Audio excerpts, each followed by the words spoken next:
小朋友，你哋好，歡迎嚟到晚安啊，小耳朵。今晚我哋一齊走進帳幕入面，喺星空下聽一個晚安故事。準備好就開始啦。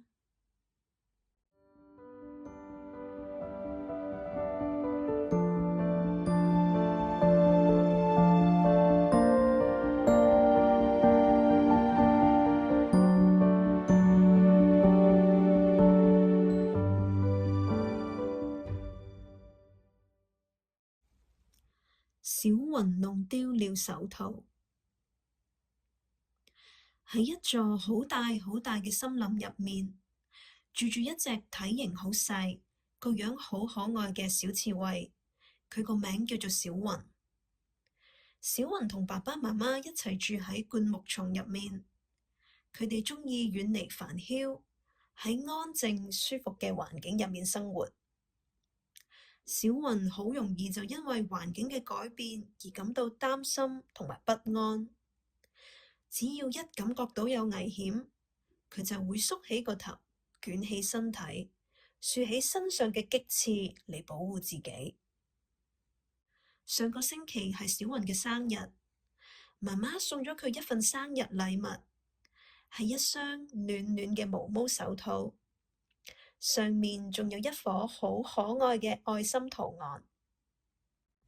小雲好鍾意呢雙手套，佢每日都戴住。行路嘅時候戴住，玩嘅時候都戴住。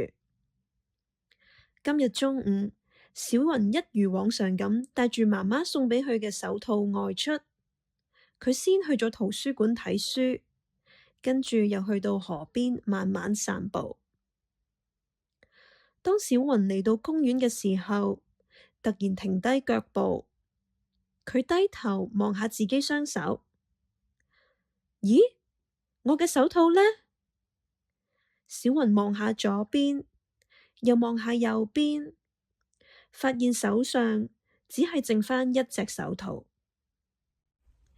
小雲開始着急起嚟，佢到處揾，去圖書館裏揾，去河邊揾，連小路旁邊都仔細咁揾過啦，但係佢點都揾唔到嗰隻手套。小雲嘅眼睛紅咗起嚟，心裏面好難過。嗰個係媽媽送俾我嘅生日禮物嚟㗎。如果媽媽發現咗，佢會唔會鬧我㗎？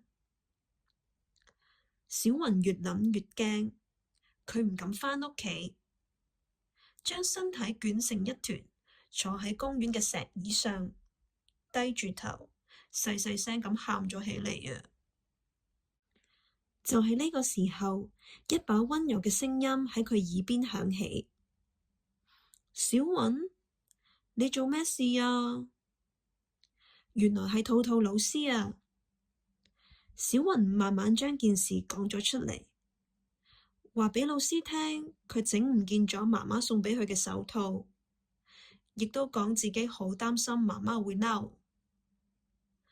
兔兔老師見到小雲咁擔心，就坐喺佢身旁，好溫柔咁講：小雲，老師知道你一定好唔開心，不過我相信只要你誠實、勇敢咁話俾媽媽聽，媽媽一定會明白你㗎。媽媽知道你唔係故意嘅話，都一定會原諒你㗎。小雲聽完之後，深深地吸咗一口氣，然後佢企起身，慢慢行返屋企。返到屋企之後，小雲鼓起勇氣，將弄丟手套嘅事話俾媽媽聽。媽媽不但冇生氣，反而溫柔咁安慰小雲。佢蹲低身，攬住小雲，輕聲咁講：小雲，多謝你願意話俾媽媽聽啊！媽媽好欣賞你咁誠實。小雲擘大隻眼望住媽媽，媽媽跟住講：唔緊要啦，下個週末我哋一齊去商店街食個午餐，順便再去貓貓小姐嘅店裏邊買一雙新嘅手套啦。小雲聽完之後，臉上露出咗微笑。佢終於放低心入面嘅擔心，一下子投入媽媽嘅懷抱裏。